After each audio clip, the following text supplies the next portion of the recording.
जय श्री कृष्ण आप सभी को। आज की इस वीडियो में हम प्रश्नावली 1A के क्वेश्चंस को सॉल्व करेंगे। इसमें जो पहला क्वेश्चन है ये है भारतीय भवन क्लास 9 का पुस्तक।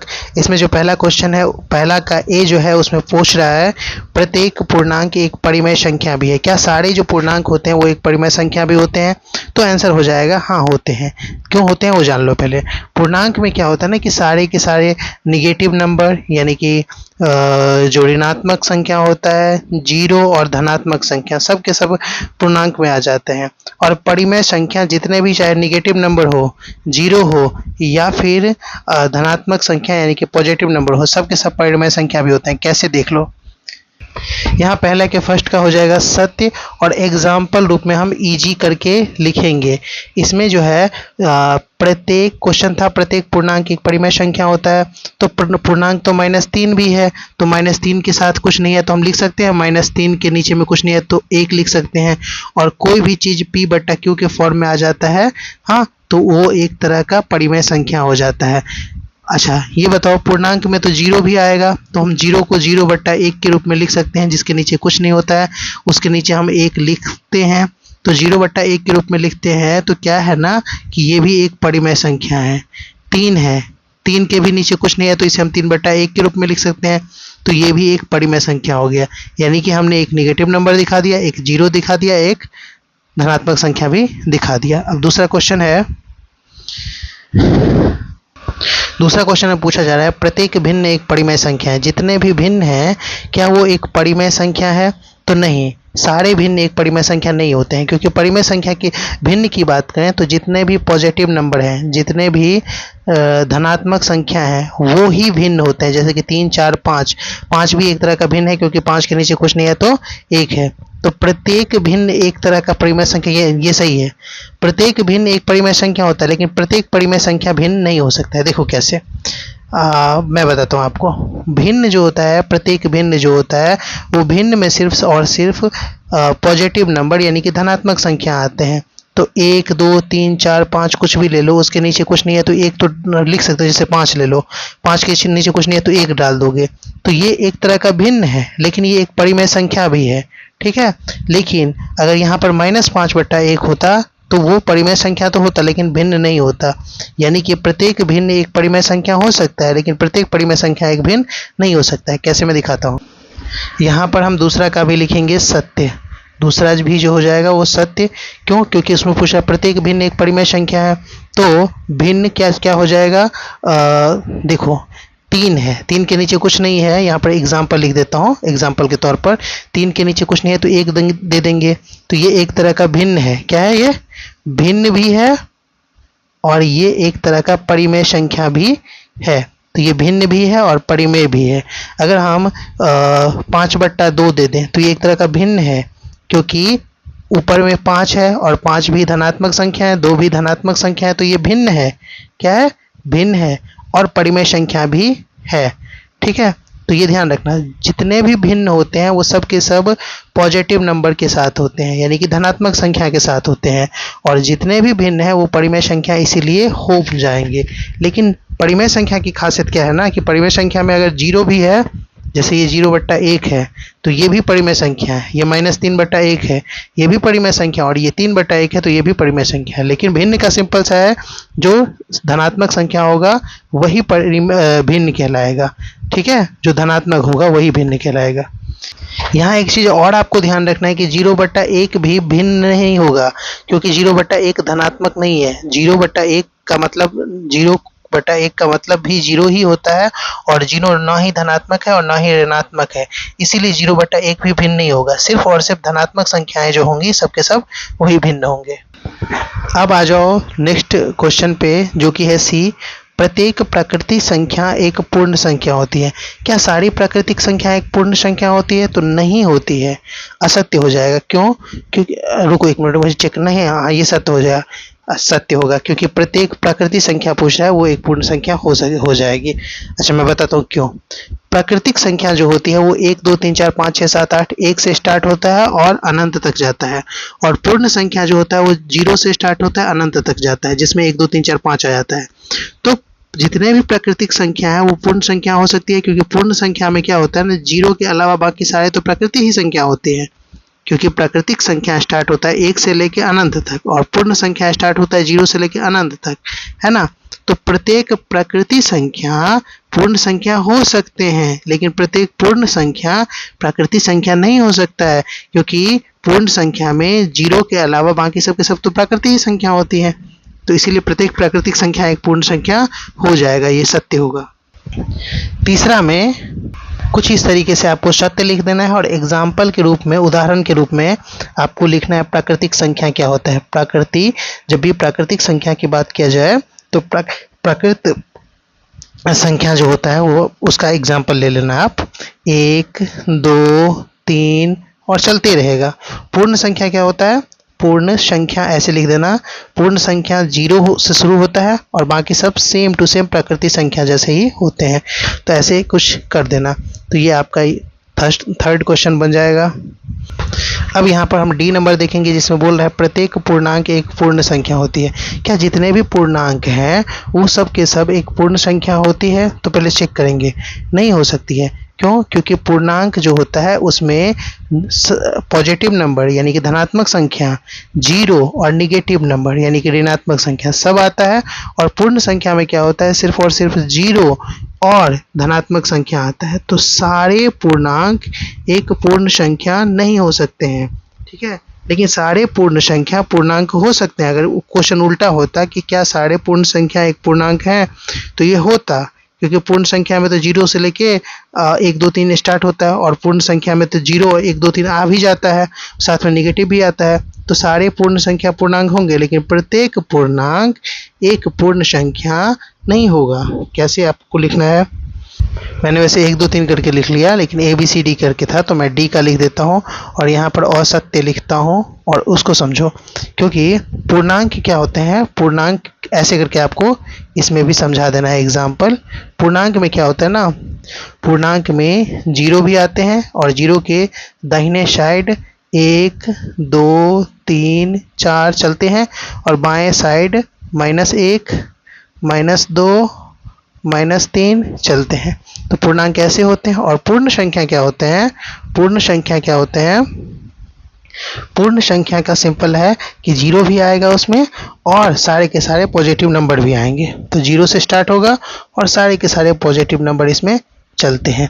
तो यही क्वेश्चन जो था, क्वेश्चन इस तरीके से था। मैं आपको दोबारा दिखाता हूँ। प्रत्येक पूर्ण संख्या, जैसे प्रत्येक पूर्णांक एक पूर्ण संख्या है, तो सारे पूर्णांक पूर्ण संख्या नहीं होंगे, निगेटिव वाले पूर्ण नहीं होंगे, लेकिन 0 के अलावा बाकी सब जो है वो पूर्ण होंगे। तो ये है प्रत्येक पूर्णांक पूर्ण है, तो प्रत्येक पूर्णांक पूर्ण नहीं होंगे, इसीलिए ये असत्य हो गया। उसके बाद हम चलते हैं ई नंबर क्वेश्चन पे।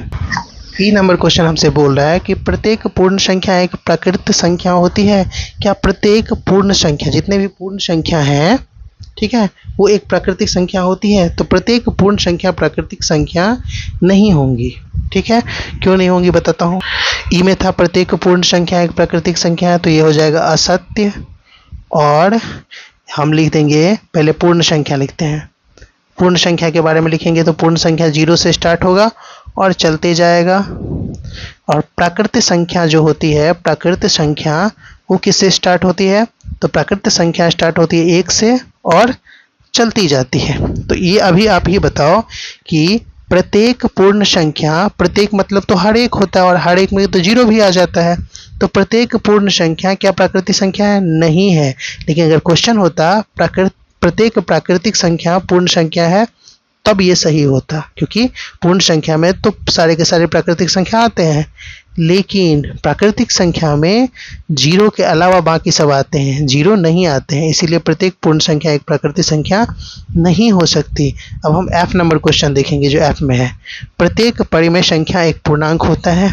क्या जितने भी परिमेय संख्या है वो एक पूर्णांक होगा? तो यहाँ पर आप देखना, प्रत्येक परिमेय संख्या एक पूर्णांक होता है।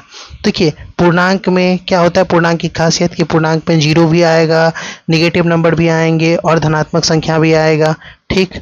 लेकिन जितने भी परिमेय होते हैं सबके सब पूर्णांक होंगे ऐसा जरूरी नहीं है। क्यों, वो मैं दिखाता हूँ। पहले तो F का आपको लिख देना है। यहाँ पर मैं लिख देता हूँ F के लिए असत्य।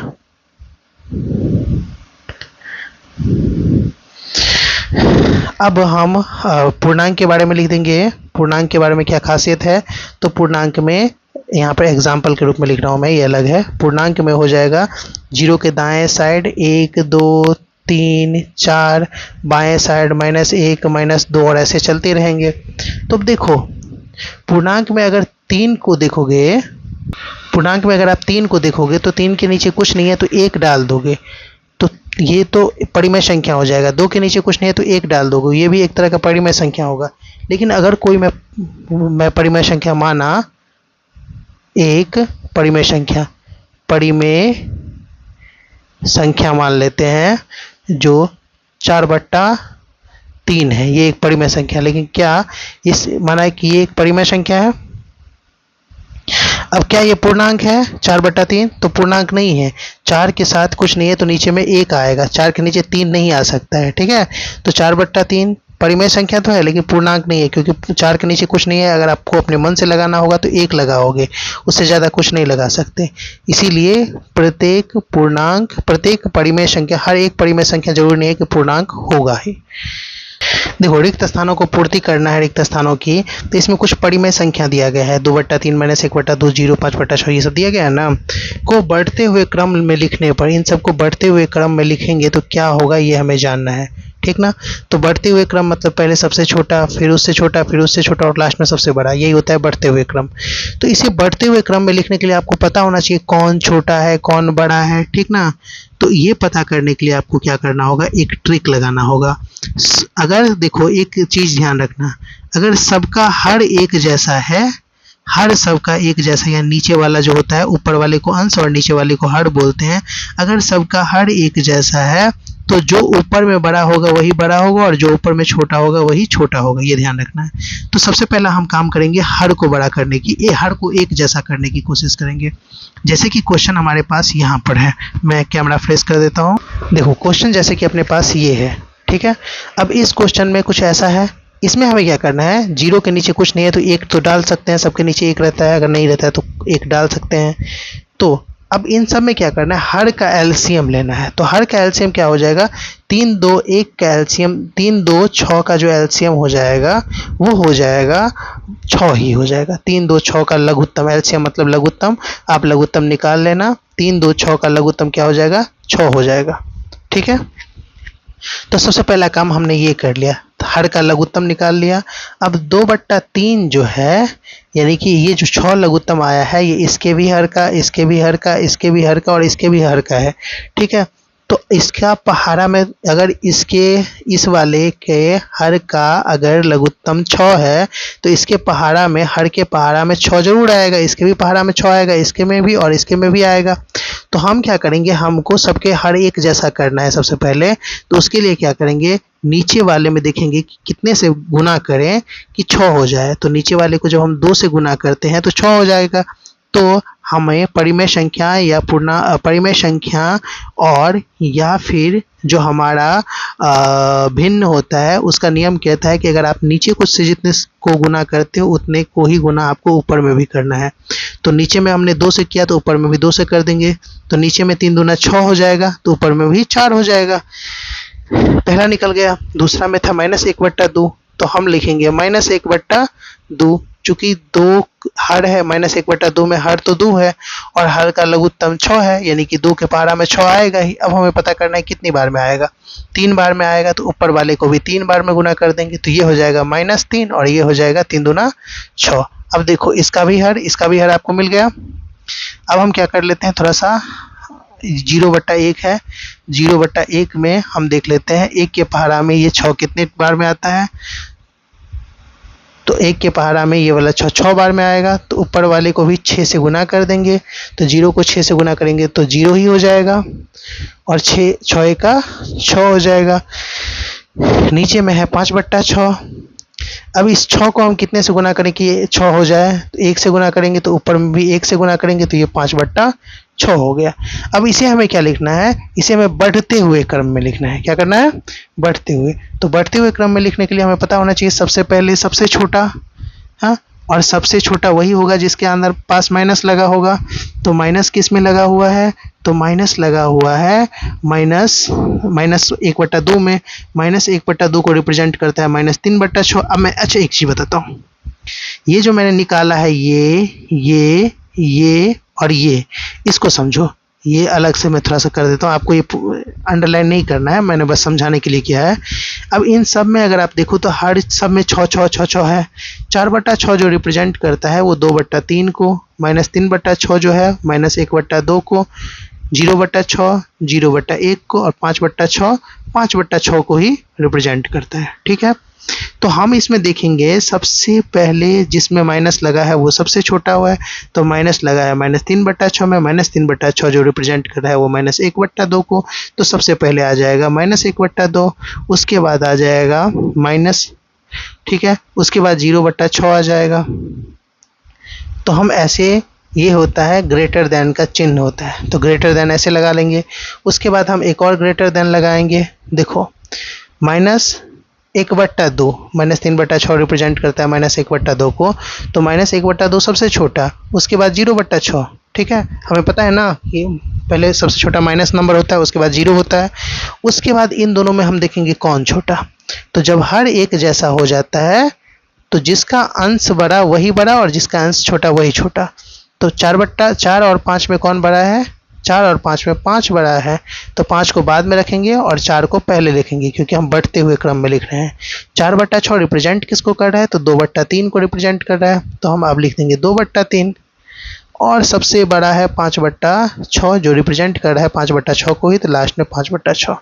इस तरीके से हमने ए बना लिया। बी भी जो है सिमिलर ऐसा ही है।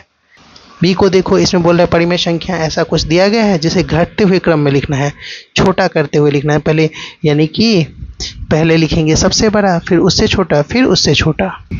इसमें आप देखो कुछ ऐसा है अपने पास बी में, हमें क्या करना है, हर का एलसीएम करना है।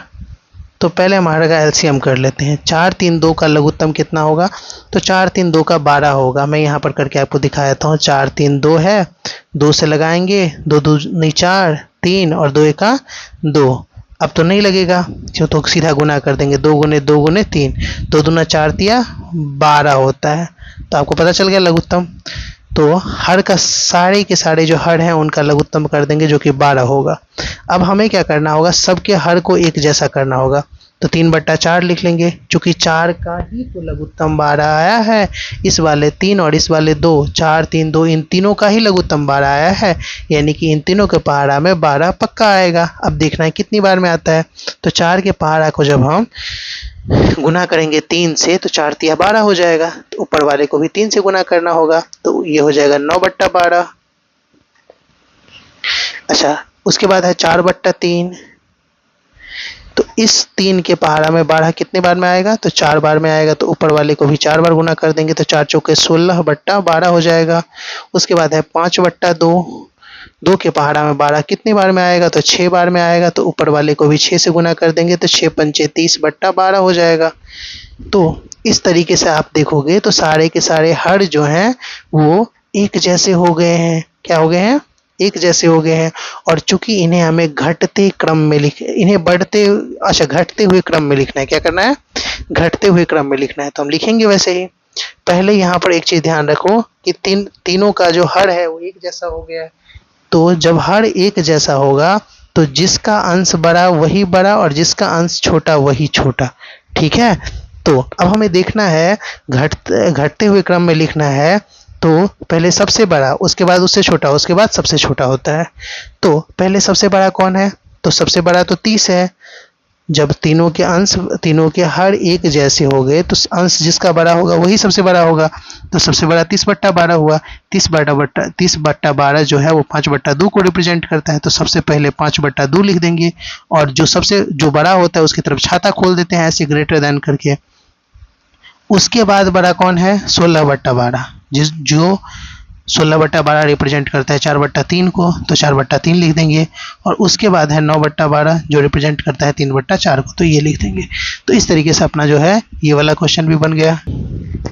अब यहाँ पर देखो, तीसरा क्वेश्चन है संख्या रेखा पर निम्नलिखित संख्याओं को प्रदर्शित करें।